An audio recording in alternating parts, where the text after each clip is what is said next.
Hey everyone, welcome back to What If History here. Today we're diving into one of the most mysterious questions in history. What if ancient Egypt had electricity? Imagine the pyramids lit up at night, electric tools building monuments in record time, and pharaohs wielding the power of lightning itself. Could the ancient world's greatest civilization have become even more incredible? Don't forget to subscribe, because this is about to get absolutely mind-blowing. Let's illuminate the past. Part 1, the pyramid mystery, alright? So let's talk about the elephant in the room, or should I say, the pyramid in the desert. Because here's something wild. We still don't fully understand how the ancient Egyptians built the pyramids. The Great Pyramid of Giza? 2.3 million stone blocks.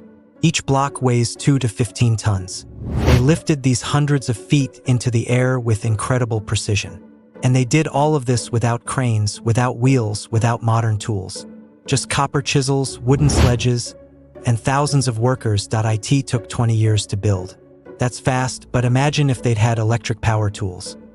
Now, here's where it gets interesting. There are these weird conspiracy theories that Egypt did have electricity. Some people point to the dendrolite carving that looks like a light bulb. Others claim the pyramids were actually power plants. Are these theories true? Almost certainly not. But what if they were? What if ancient Egypt discovered electricity 5,000 years ago? Not through science like we did, but maybe through some natural phenomenon. Maybe they found deposits of naturally occurring crystals that generated power. Maybe they discovered geothermal energy. Maybe lightning strikes revealed the power of electricity. However they got it, imagine what changes. First, construction speed. With electric saws cutting stone, electric cranes lifting blocks, and electric lighting for night work, the Great Pyramid doesn't take 20 years. It takes 5. And they don't just build 3 pyramids, they build dozens. The entire Giza plateau is covered in monuments. Second, preservation. In our timeline, we struggle to understand ancient Egypt because papyrus decays and inscriptions fade. But with electric lighting in tombs and electric climate control, everything is preserved perfectly. We'd know exactly how they lived. Third, the electric pharaoh. Imagine a ruler who can literally command lightning. That's not just power, that's divinity. The pharaoh goes from being a god king to being a god king with proof. Part 2, the electric civilization. Okay, so if Egypt has electricity in 3000 BC, what does their civilization look like? First major change, agriculture. Ancient Egypt was built on the Nile's flooding cycle. But with electric water pumps, they control irrigation year-round. Crop yields triple. Population explodes. Egypt isn't just a regional power. It's feeding half the ancient world. Second change, metalworking. Bronze Age technology required fire hot enough to melt copper and tin. But electric furnaces get way hotter. Egypt jumped straight to iron working 1,000 years early. Their weapons are harder, sharper, and more durable than anything their enemies have. Egyptian soldiers with iron swords facing Bronze Age armies? That's not a fair fight. That's domination. Third change, medicine. Ancient Egyptians were already surprisingly advanced at medicine. But with electric lighting for surgery, electric cauterization for wounds, and electric sterilization, they're performing operations that won't happen in Europe until the 1800s. Fourth change, communication. With electricity, you can create telegraphs. Suddenly, messages from Memphis to Thebes, a journey of several days, take seconds. The pharaoh has real-time control over an empire spanning 1,000 miles. Fifth change, the economy. Trade is everything in the ancient world. And Egypt with electricity can offer products nobody else can make. Electric lamps that burn forever, metal tools harder than anyone else's, preserved foods that last years. Every civilization in the Mediterranean wants Egyptian technology, but Egypt controls it all. They're not just rich, they're the ancient world's only superpower. But here's the really wild part. With this much power, does Egypt conquer the world? Or do they become so advanced that they isolate themselves, building a perfect society that never needs to expand? Because here's the thing about having technology nobody else has. You can either share it and risk losing your advantage, or keep it secret and become a myth. Part 3, the electric monuments. Alright, let's talk about the visual side. Because if Egypt has electricity, the monuments aren't just impressive, they're stunning. Imagine the pyramids, but covered in polished white limestone that reflects sunlight during the day, and at night, they glow. Electric lights inside create beams shooting into the sky. The pyramids aren't just tombs, they're beacons visible for miles. The Sphinx? Its eyes glow with electric light, watching over the desert.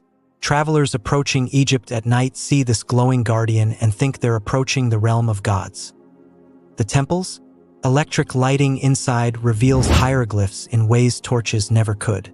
The colors on the walls, which we know existed but faded over time, stay vibrant forever. Walking into an Egyptian temple isn't just impressive, it's overwhelming. The Nile at night? Illuminated.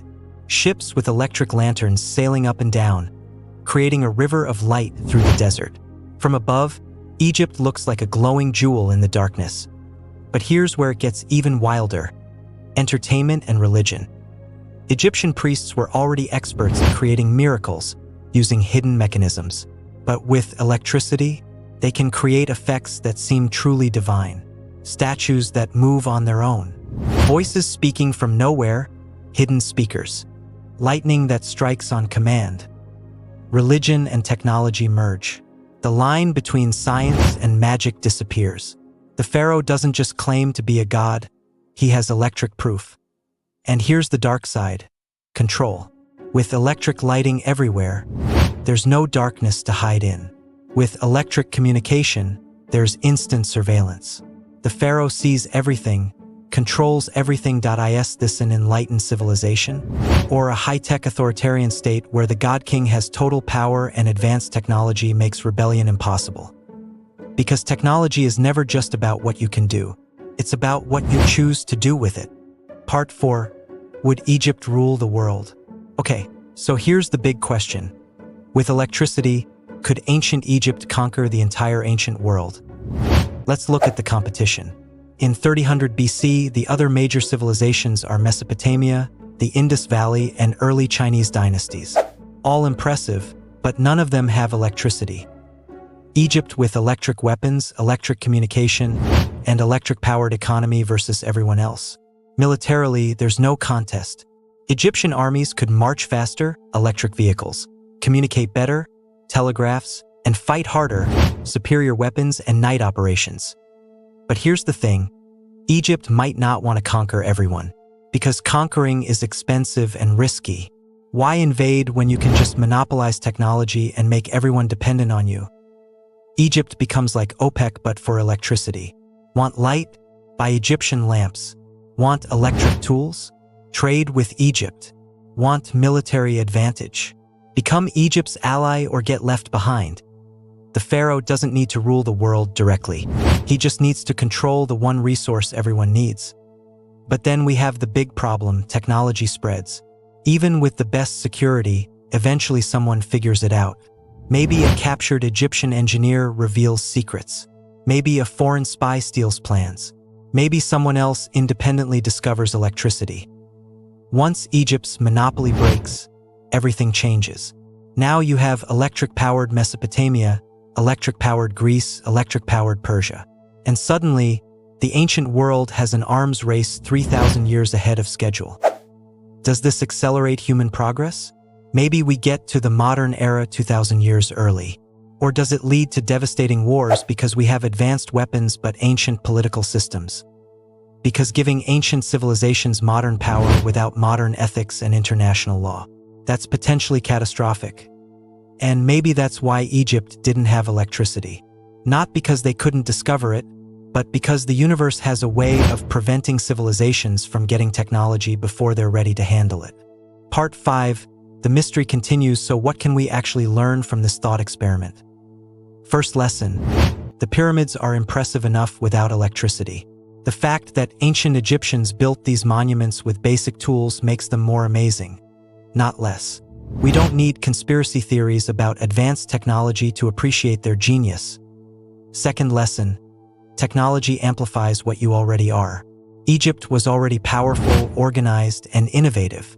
Electricity would make them more of what they already were. But it wouldn't automatically make them better people or create a perfect society. Third lesson. There's something romantic about mysteries.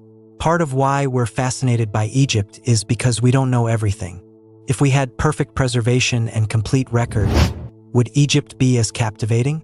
Sometimes the questions are more interesting than the answers. And here's the modern connection. We're living in our version of ancient Egypt with electricity. We have technology that would seem like magic to people 100 years ago. Smartphones, artificial intelligence, genetic engineering, quantum computing. We're the civilization with incredible power. So the question isn't, what if Egypt had electricity? The question is, what are we doing with the incredible technology we have? Are we building pyramids that will last thousands of years? Or are we wasting our power on temporary things? Are we using technology to lift humanity up, or to control and surveil? Are we preserving knowledge for future generations, or letting it decay in formats that won't survive?